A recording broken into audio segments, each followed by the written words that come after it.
Đây là một hình ảnh rất thú vị. Nhân viên Apple từ khắp nơi, từ California đến New York rồi những thành phố khác đều choáng váng và bận rộn. Cửa hàng của họ chật kín như là chợ Tết. Khách hàng xếp dài, tranh nhau mua sắm, miệng thì thào lo lắng. Giá iPhone sắp tăng vọt rồi, phải mua ngay kẻo hết. Ai cũng lo sẽ không mua được iPhone bởi vì họ đã nghiện iPhone. Họ sợ nó biến thành một món đồ xa xỉ.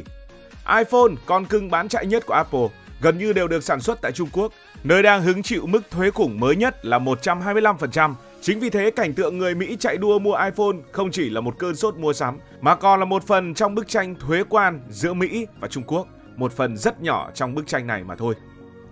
Chiến tranh thương mại Mỹ-Trung vừa bước vào một giai đoạn căng thẳng mới.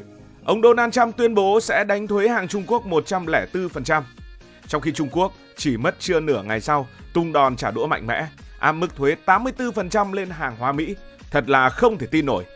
Đây không chỉ là một con số khô khan trên giấy mà còn là một cú đánh kinh tế có thể làm rung chuyển nước Mỹ. Từ những cánh đồng ở khu vực nông thôn đến những nhà máy trong các khu công nghiệp cho đến siêu thị tại các thành phố.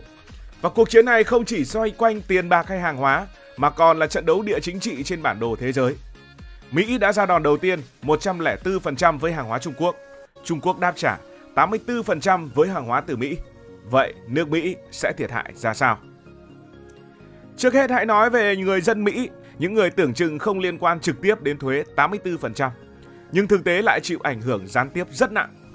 Trung Quốc áp thuế 84% lên hàng hóa Mỹ, tức là mọi thứ từ Mỹ bán sang Trung Quốc như là đậu nành, thịt lợn, ô tô hay máy móc giờ đắt hơn 84% khi nó xâm nhập được vào thị trường hơn 1,4 tỷ dân.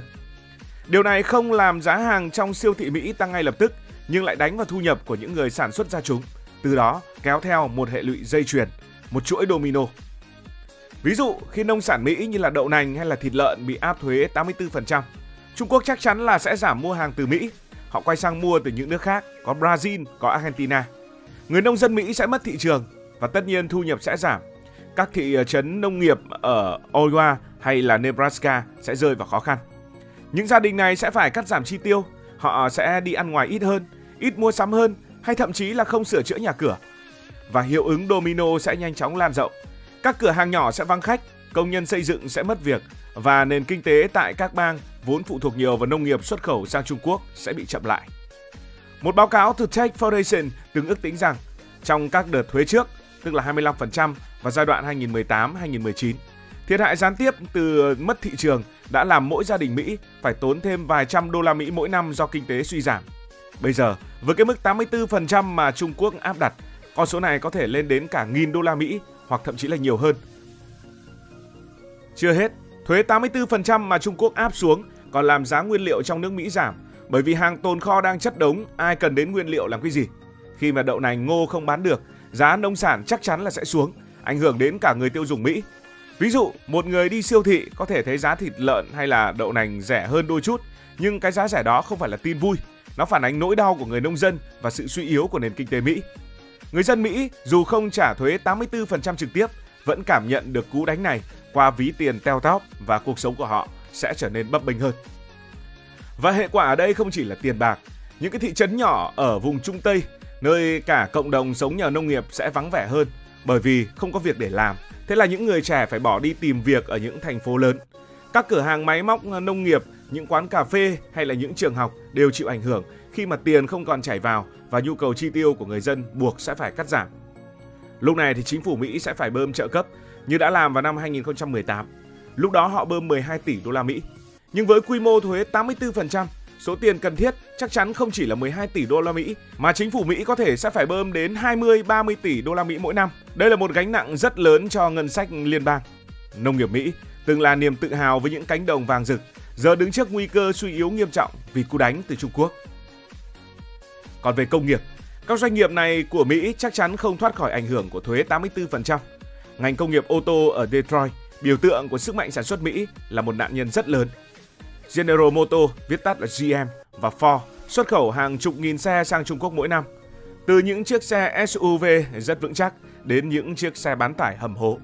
Nhưng với thuế 84%, bình thường một chiếc xe Ford F150 có giá 40.000 đô, bây giờ sẽ tăng lên gần 74.000 đô khi vào Trung Quốc. 74.000 đô ư? nó sẽ mất đi khả năng cạnh tranh với chính những xe nội địa của Trung Quốc như của BYD hay là xe Nhật, xe Đức và Trung Quốc. Trung Quốc chính là thị trường ô tô lớn nhất thế giới, với hơn 20 triệu xe bán ra mỗi năm. Nó từng mang về hàng tỷ đô la Mỹ cho các hãng xe Mỹ. Giờ đây thuế cao, người Trung Quốc sẽ quay lưng với xe Mỹ, doanh số của xe Mỹ sụt giảm. Nhà máy ở những khu vực sản xuất sẽ phải cắt giảm và hàng ngàn công nhân trong những công ty sản xuất ô tô đối mặt với nguy cơ mất việc. Ngành năng lượng ở Texas cũng bị vạ lây. Mỹ xuất khẩu dầu mỏ và khí đốt hóa lỏng sang Trung Quốc cũng có trị giá hàng tỷ đô la Mỹ mỗi năm.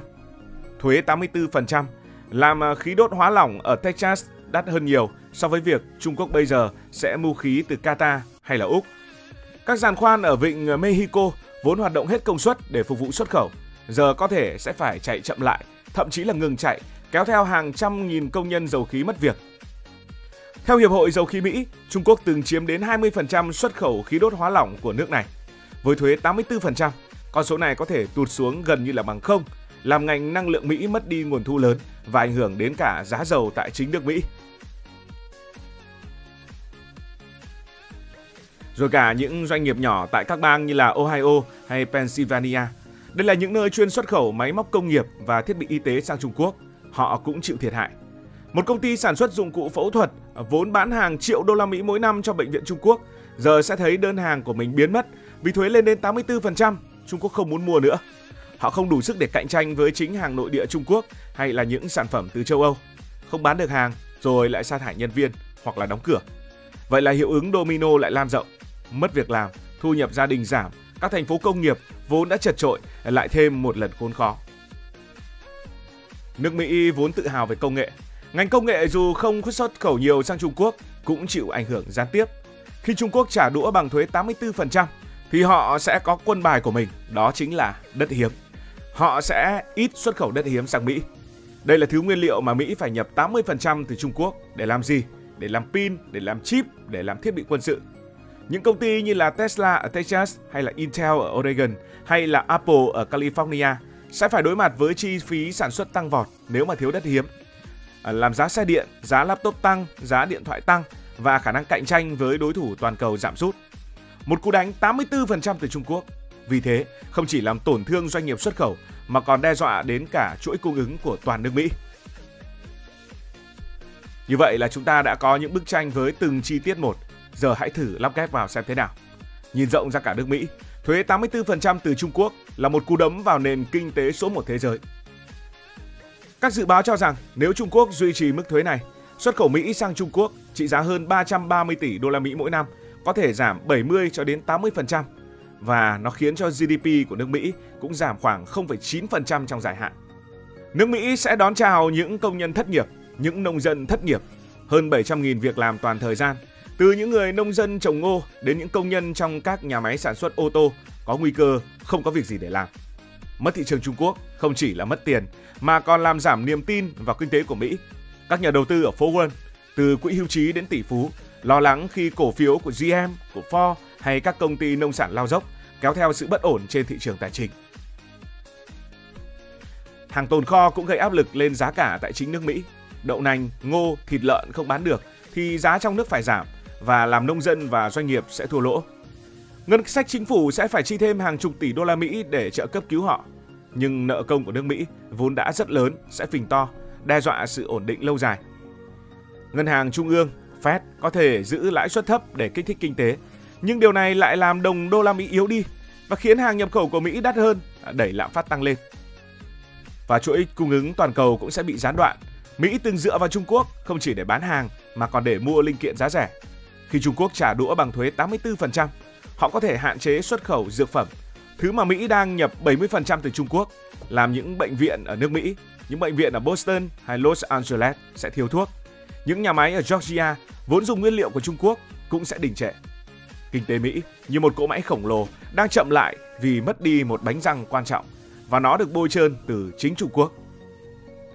Giờ hãy đến một phần cũng rất hấp dẫn, đó là câu chuyện địa lý và địa chính trị. Thuế 84% không chỉ là chuyện kinh tế, chuyện của hai nước này, mà là nước đi chiến lược của Trung Quốc trên bàn cờ thế giới. Mỹ với vị trí giữa Thái Bình Dương và Đại Tây Dương có những cảng lớn như là Los Angeles, New York và Houston, từ lâu là trung tâm thương mại toàn cầu. Nhưng Trung Quốc đang dùng thuế 84% để thay đổi cán cân quyền lực. Trung Quốc có cảng Thượng Hải, một trong những cảng lớn nhất thế giới, và dự án vành đai con đường trải dài từ châu Á qua châu Phi, châu Âu. Với thuế 84%, họ sẽ tăng mua đậu nành từ Brazil, mua ngô từ Argentina, nhập khẩu dầu mỏ từ Ả Rập Xê Út, nhập khẩu khí đốt từ Nga. Các nước Nam Mỹ, Trung Đông và Á Âu sẽ nghiêng về Trung Quốc để bảo vệ lợi ích kinh tế. Trong khi Mỹ thì đang mất dần đồng minh thương mại. Nga vốn căng thẳng với Mỹ về Ukraine, có thể sẽ bắt tay chặt hơn với Trung Quốc, tạo liên minh từ Moscow đến Bắc Kinh, đe dọa ảnh hưởng của Mỹ ở châu Âu và Trung Á. Ở gần Trung Quốc, ở khu vực Tây Thái Bình Dương, đồng minh của Mỹ như là Nhật Bản, Hàn Quốc hay ở phía nam của Trung Quốc là Úc sẽ rơi vào thế khó. Họ cần Mỹ để đối phó quân sự với Trung Quốc, nhưng lại cần Trung Quốc để mà bán hàng. Họ bán xe Toyota, bán điện thoại Samsung và bán bất kỳ thứ gì mà họ sản xuất vào thị trường khổng lồ hơn 1,4 tỷ dân. Thuế 84% sẽ làm hàng Mỹ đắt hơn, buộc các nước này phải nhập hàng từ Trung Quốc qua các cảng như là Yokohama, Busan hay Sydney, và liên minh với Mỹ sẽ lung lay. Châu Âu với những cảng như là Rotterdam, Hamburg cũng có thể trở thành sân chơi mới của Trung Quốc nếu Mỹ mất thị trường. Đức, Pháp, Ý vốn đã bất mãn với một số chính sách của Mỹ, có thể ký hợp đồng lớn với Trung Quốc, làm Mỹ mất đi đồng minh ở bên kia đại dương. Thuế 84% không chỉ làm kinh tế Mỹ tổn thương mà còn đe dọa đến vị thế siêu cường của nước này. Những công ty Mỹ như là GM, Ford hay Boeing sẽ mất doanh thu từ Trung Quốc, làm suy yếu sức mạnh tài chính. GM không bán xe từ Thượng Hải thì sẽ khó đầu tư vào công nghệ mới để thua đối thủ như là Toyota hay là BYD. Đó chỉ là một ví dụ rất đơn giản. Trung Quốc thì tận dụng cơ hội để kéo châu Phi, Nam Mỹ, Trung Đông về phía mình qua đầu tư thương mại, xây dựng trật tự thế giới mới do họ dẫn đầu. Tổng kết lại, thuế 84% từ Trung Quốc là một đòn chí mạng, làm Mỹ thiệt hại từ nông trại ở khu vực Trung Tây, nhà máy ở Detroit đến cảng Los Angeles. Người dân mất thu nhập gián tiếp, nông dân ôm hàng tồn, doanh nghiệp mất thị trường và vị thế toàn cầu lung lay. Từ Thái Bình Dương đến Đại Tây Dương, từ những khu đồng ruộng cho đến những khu vực sầm uất, nước Mỹ đang phải trả giá đắt cho cuộc chiến này. Dù muốn làm Trung Quốc suy yếu, Mỹ cũng phải tự làm tổn thương mình. Liệu họ có trụ lại được không? Hay phải tìm cách hòa hoãn? 104% sẽ thành bao nhiêu phần trăm? Và 84% sẽ còn lại là bao nhiêu phần trăm? Thời gian sẽ trả lời. Nhưng hiện tại, cái giá của thuế 84% đã hiện rõ trên từng con đường của nước Mỹ. Cảm ơn các bạn đã dành sự đồng hành cùng Hải Thanh Story. Đi qua những vùng đất,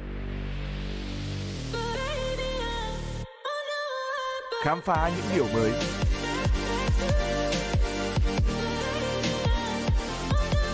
Đừng ngần ngại, hãy để lại những góp ý và xin được hẹn gặp lại.